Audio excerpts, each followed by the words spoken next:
Estamos listos para iniciar nuestro tema central del día de hoy, así que prepárense. ¿Cómo recibir un diagnóstico extremo? Básicamente, ¿se han puesto a pensar ustedes, se han imaginado si un día estuvieran frente al facultativo y les diera una noticia así tan trascendental? Pues para hablar de este maravilloso tema ya nos está acompañando Norman Moreno. El doctor Norman es psicólogo de la Universidad de San Buenaventura y nos va a orientar sobre este tema. Así que, Doc, buena energía para ti, bienvenido. Buena energía, Doc, bienvenido. ¿Cómo has estado, Gracias. Doc? Muy bien, gracias.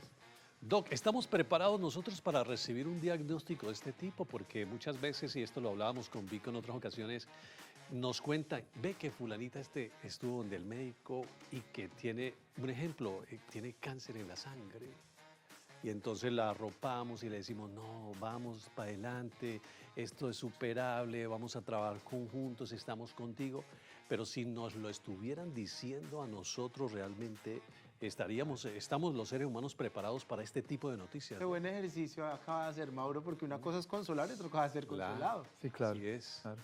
Pero yo partiría diciendo que, claro, no todos lo vamos a asumir de la misma manera. Cada quien lo va a asumir de distinta forma y eso va a depender mucho de aspectos individuales, pero también del contexto que tengo de apoyo o no, ¿no? Porque es una noticia tan difícil como esa va a afectar a la persona dependiendo, por ejemplo, qué tan fuerte se sienta en ese momento de la vida y qué tan fuerte sea él psicológicamente también hablando. Entonces, uno no puede decir que hay una forma normal de reaccionar, sino que depende de cada quien y de cada historia personal. Doc, pero yo quiero que entremos un poco en el choque emocional que surge en ese momento, porque aunque usted diga que sí, todos tenemos formas diferentes, yo por ejemplo me considero una persona muy positiva, pero donde a mí me llegaron a dar un diagnóstico definitivo para mi salud, para el desarrollo de mi vida, pues inmediatamente yo pensaría en mis hijos, o sea, pienso en mi hijo de inmediato, en mi mamá, en voy a depender en cómo voy a dejar todo organizado, y esto es la temática de muchas películas, ¿no? Últimamente me he visto muchas películas que tienen una bastante grande con tienes estos últimos días. Yo me acuerdo que hay una película muy famosa que se llama Postdata Te Amo y es la historia de un hombre que sabe que se va a morir y entonces él le empieza a escribir cartas y a dejarle regalos a su pareja antes de morirse para que cuando él se muera asimile todo y entienda, y se me hizo muy difícil procesarla porque decía, si a mí me dicen que yo me voy a morir, sí hay un choque emocional, así yo sea muy positivo y yo lo quiera tomar como lo quiera tomar, pues finalmente la gente dirá, pues nacimos para morirnos, uno, o dos, pues tranquilo, mi hijo va a estar con mi mamá, pero hablemos de ese primer choque porque cuando uno le van a entregar un diagnóstico difícil, de hecho está o un trabajador social o un psicólogo por algo. Sí, claro. Claro, definitivamente es un choque porque el tema, por ejemplo, de la muerte es un asunto que tendemos a no enfrentar, ¿sí? No nos gusta hablar de la muerte, no es un tema que se ponga... Todos damos por supuesto que vamos a vivir, que mañana vamos a vivir y que vamos a vivir muchos años, independientemente de la edad que tengamos, pero pensar en la muerte no es algo que sea cotidiano ni normal, ¿no es cierto? Entonces, claro, el primer choque es eso. Se me va a acabar la vida, ¿qué va a pasar conmigo? ¿Qué va a pasar con mi familia, con lo que yo tengo? Ese es el gran choque que enfrenta la persona, ¿sí? ¿Cuál es la manera en que, sobre todo, qué va a pasar después? Eso, uno no se prepara para eso, casi nunca se prepara para eso. Doc, pero entonces, ¿cómo se puede manejar esa mezcla de miedo, de incertidumbre y de negación? Porque uno se niega a ese diagnóstico en ese momento. Miren, como todo duelo, porque allí hay que hacer un duelo, Claro. obviamente hay que dar tiempo. Eso va a doler, va a ser difícil. No, uno no puede ser ingenuo, decirle, no, dale, supéralo. No, seguramente va a tomar algún tiempo, así se tenga poco ya, ¿no? Pero también va a depender mucho como de ese apoyo que se tenga, ¿sí? Apoyo a veces espiritual. Hay gente que se apoya allí para encontrar Busca un sentido milagro. también. No necesariamente, puede que sí, y milagros han habido también, pero sobre todo para darle sentido a lo que he vivido, pero también sentido a que si tú crees en algo, la vida no termina allí, por ejemplo. Pero también va a depender mucho como de ese apoyo de quienes tengo al lado, que me hagan sentir tranquilo de que he vivido una vida satisfactoria, llena de felicidad, de vínculos significativos. Yo creo que de eso depende también.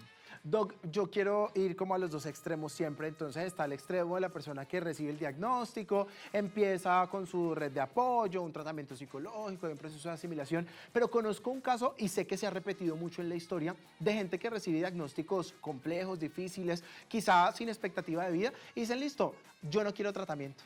Yo conozco una persona que fue diagnosticada con cáncer y dijo, yo me voy a dedicar a vivir estos últimos días, me voy a echar a las petacas literal, es como una expresión muy coloquial, pero me voy a echar a las petacas, no me importa lo que pase en adelante. Eso también es una buena forma y lo digo porque puede ser una forma de negación dentro de, pero pues si tú ya sabes que no, y ahí siempre me entra la pregunta que ahorita le haré a Mauro, y es que cuando uno estaba pequeño uno jugaba, si este fuera el último día de su vida, ¿usted quería? Entonces uno decía, no, pues me voy a piscina todo el día, porque eso era lo que más le gustaba, o abrazo a mi mamá, o me quedo, pero cuando uno le dice, pues usted ya no tiene expectativas, y lo digo porque hay una persona que tiene cáncer, le dijeron, tiene 3 meses de vida aproximadamente, ya esta persona tiene 2 opciones, o continuar un tratamiento de quimioterapia o radioterapia o el tratamiento que requieran, o decir, yo me muero así, ya no me quiero hacer más dolor.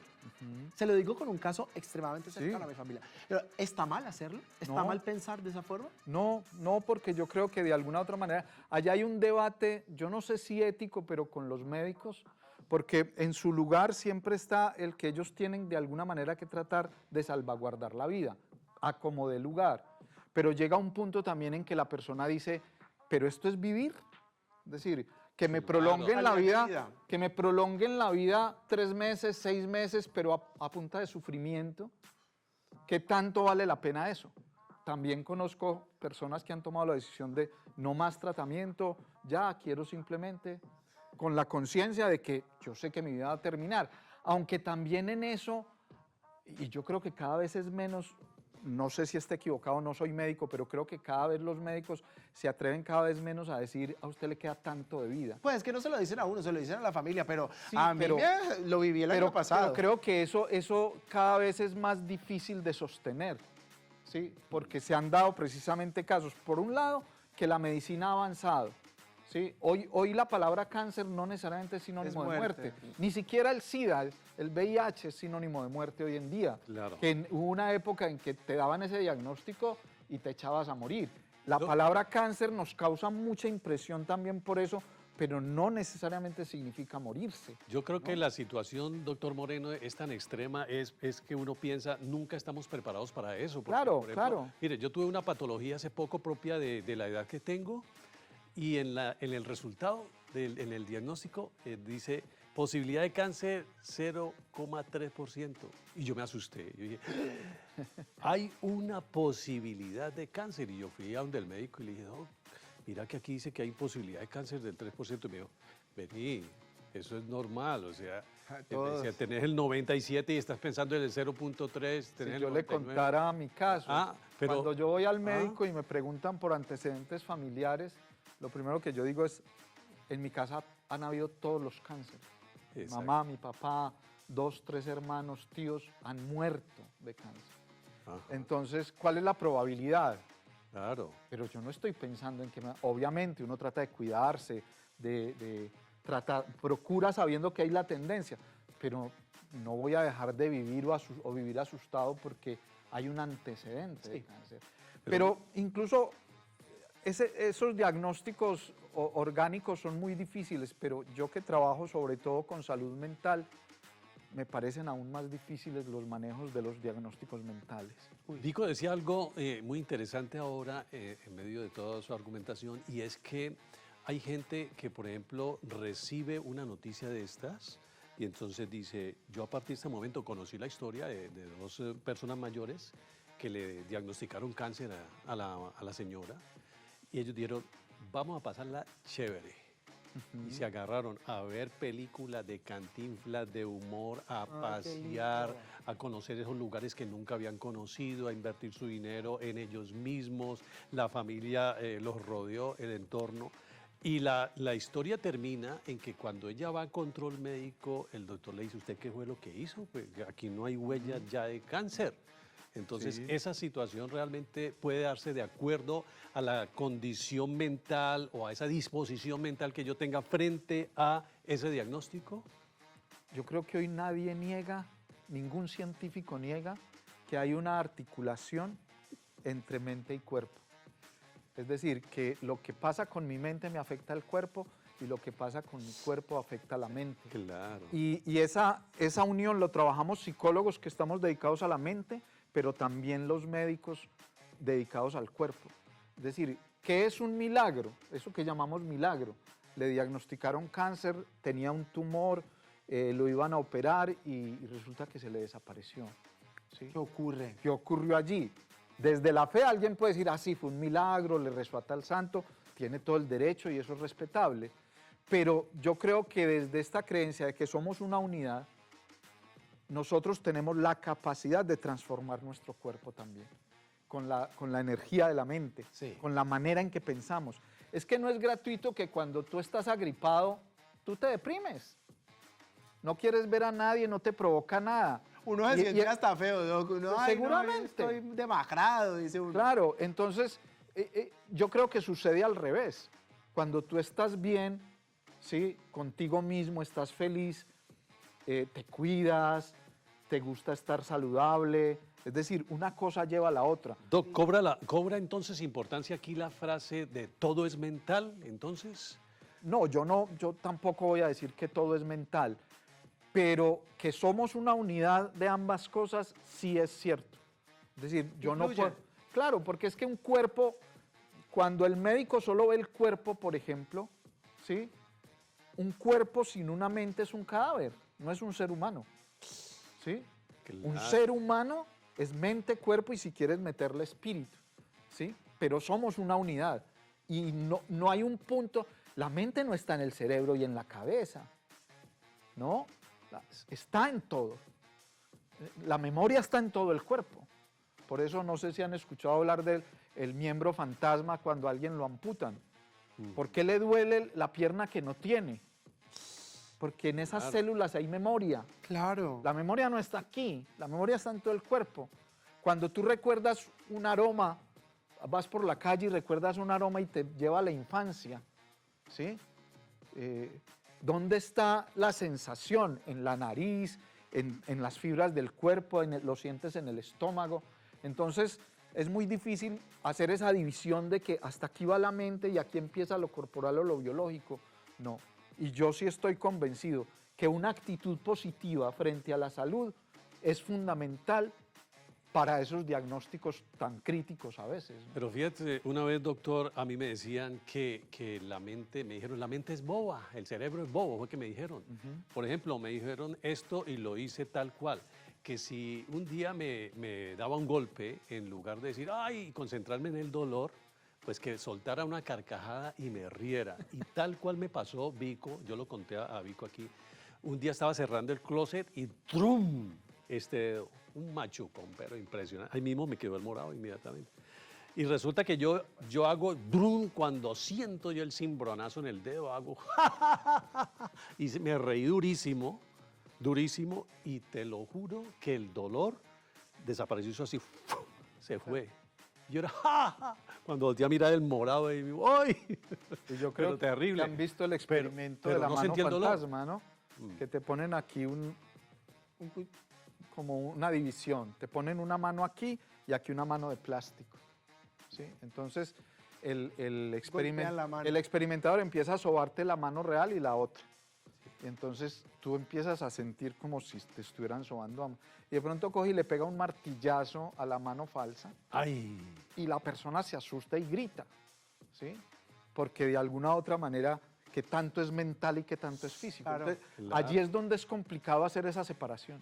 Doc, yo quiero que hablemos de cuando ese diagnóstico afecta a otras personas. Le voy a poner un caso específico que me vi por la televisión hace algunos meses. Un hombre pidió la eutanasia. Eso es un caso colombiano, creo que fue en el Eje Cafetero, si no estoy mal. Y él pide la eutanasia, él dice, yo no quiero vivir más por una razón.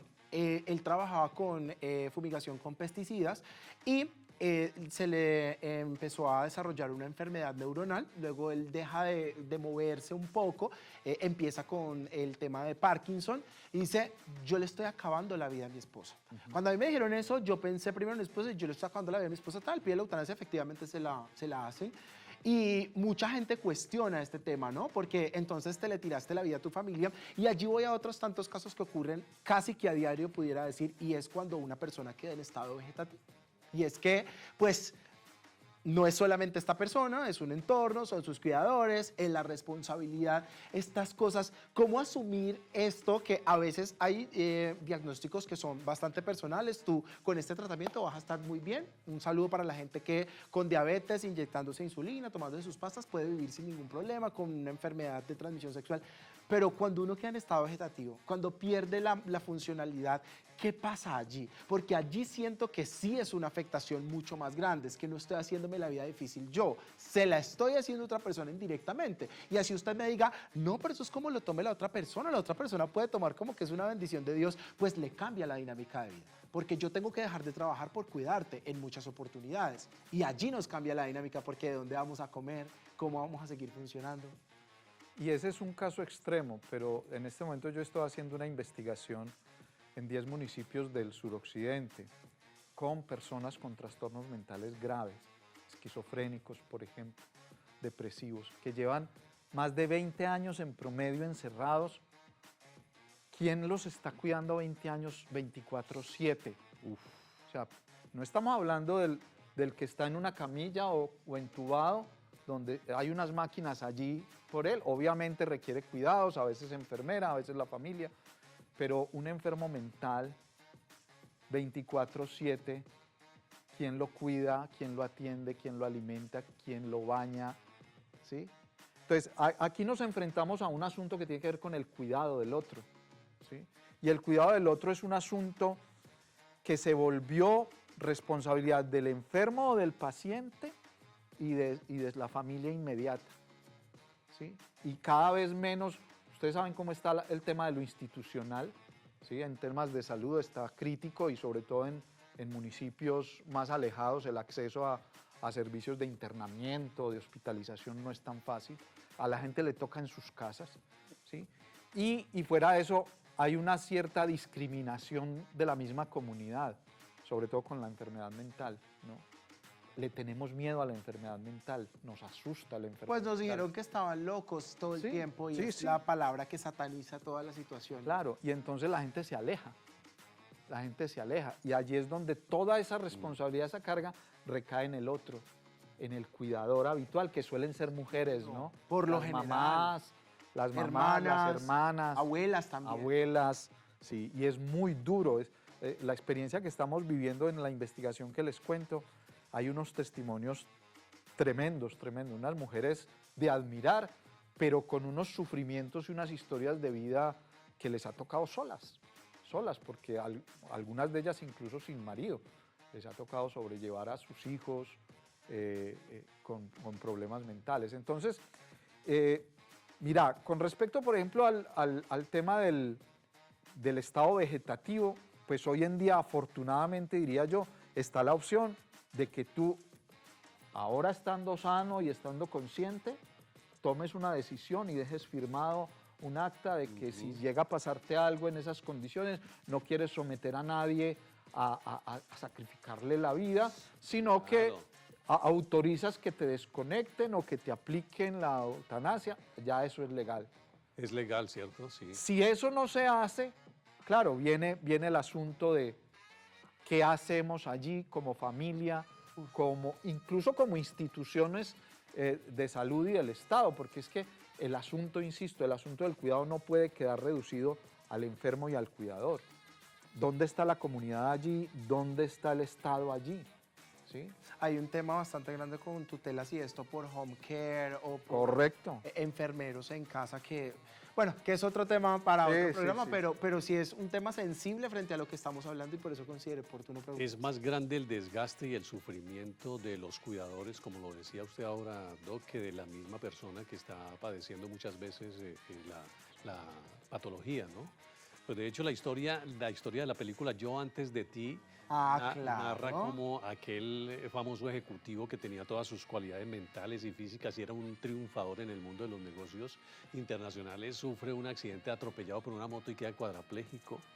Y él toma la decisión inmediatamente de que después de unos meses le aplique la eutanasia, ¿no?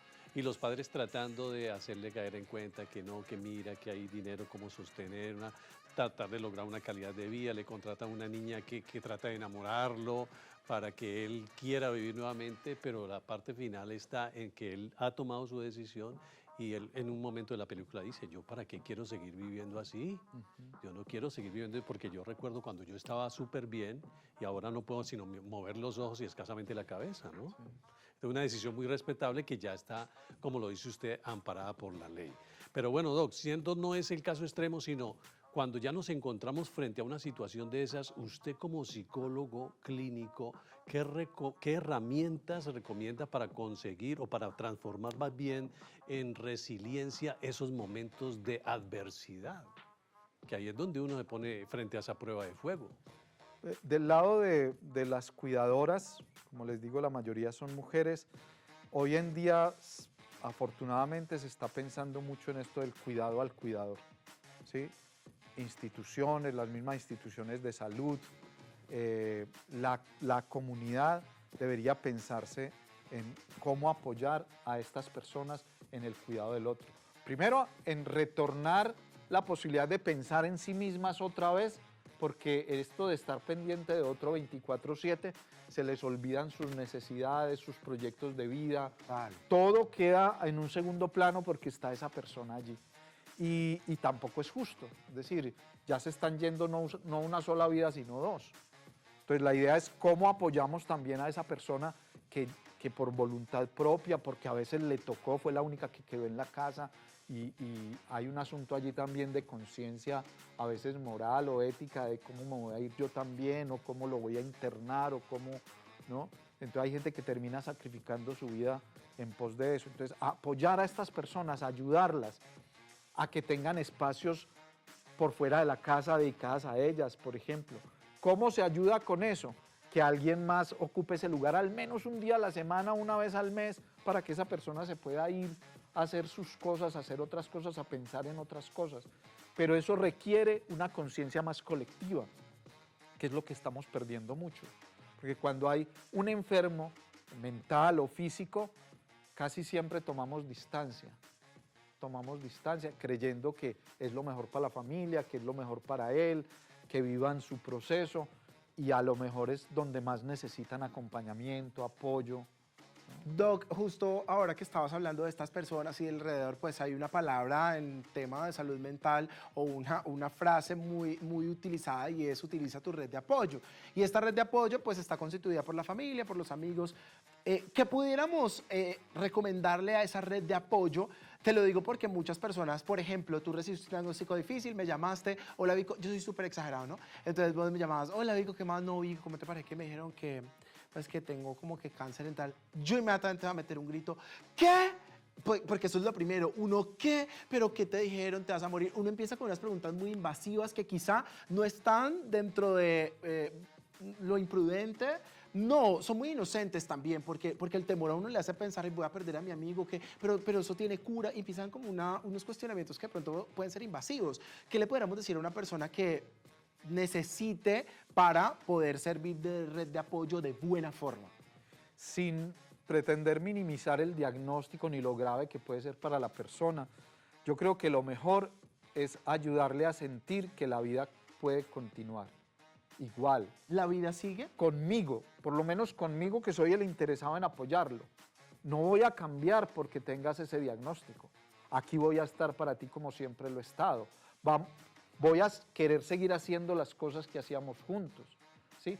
Y con la salud mental pasa algo muy particular, que con los trastornos graves el primer síntoma es el aislamiento, ¿sí? Quien tiene depresión mayor o ansiedad social o esquizofrenia o bipolaridad, lo primero que hacen es encerrarse, aislarse, se encierran en su habitación, no quieren ver a nadie, no quieren hablar con nadie, y lo que solemos hacer, familia y el resto de personas, es dejarlos encerrados, ¿sí?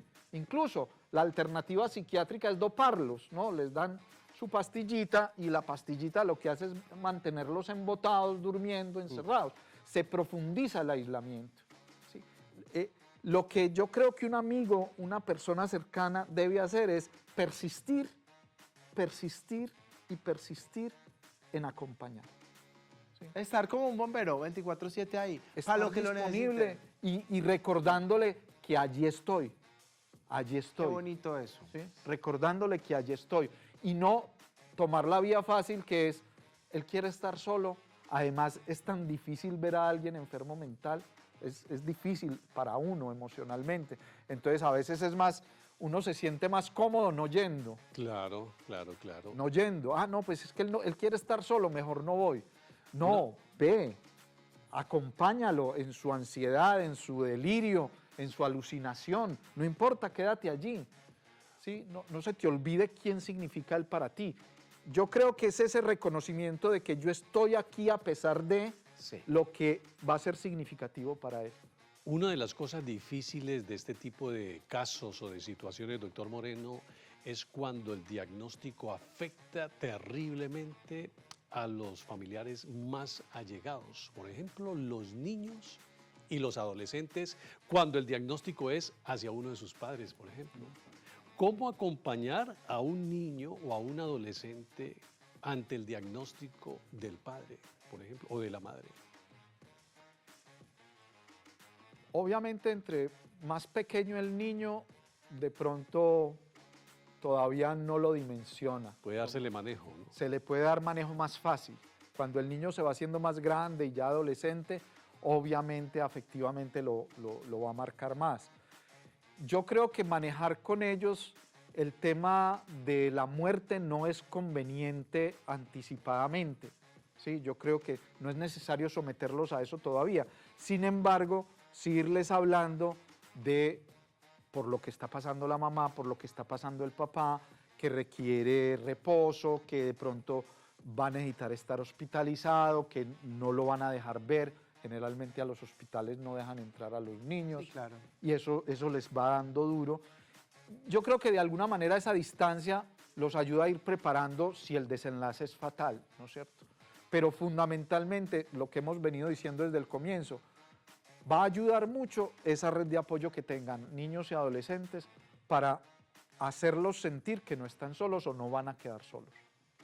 Bueno, pues Doc, muchísimas gracias por habernos acompañado esta tarde. Muy bien. Nos encanta que juntos como familia podamos tener esta conversación que muchos no saben gestionar, ¿no, Doc? Porque hay quienes tienen la fortuna de, frente a un diagnóstico de este tipo, recibir un acompañamiento. Como lo decía, por lo general es un trabajador social, un psicólogo que está dentro de. Ahora nos decía un comentario internamente que es muy válido. Cuando se hacen pruebas diagnósticas, por ejemplo, la prueba del VIH, pues siempre está un profesional de la salud mental puesto sobre para precisamente cualquier tipo de circunstancia, y pese a eso igual siguen sucediendo casos. Es muy común en nuestra ciudad escuchar de personas que se quitan la vida después de salir de una cita médica, entendiendo que hubo un impacto dentro de lo que recibieron como diagnóstico, pero creo que lo más importante es aferrarnos a nuestra red de apoyo, entender que el propósito de lo que estaba, si ustedes son espiritualmente fortalecidos, y lo más importante para mí siempre es estar al lado del profesional. Péguese ahí y seguramente encontrará la solución. Buena energía, buenas tardes del sol. Doctor Moreno, buena energía, muchas gracias por venir. Que igualmente.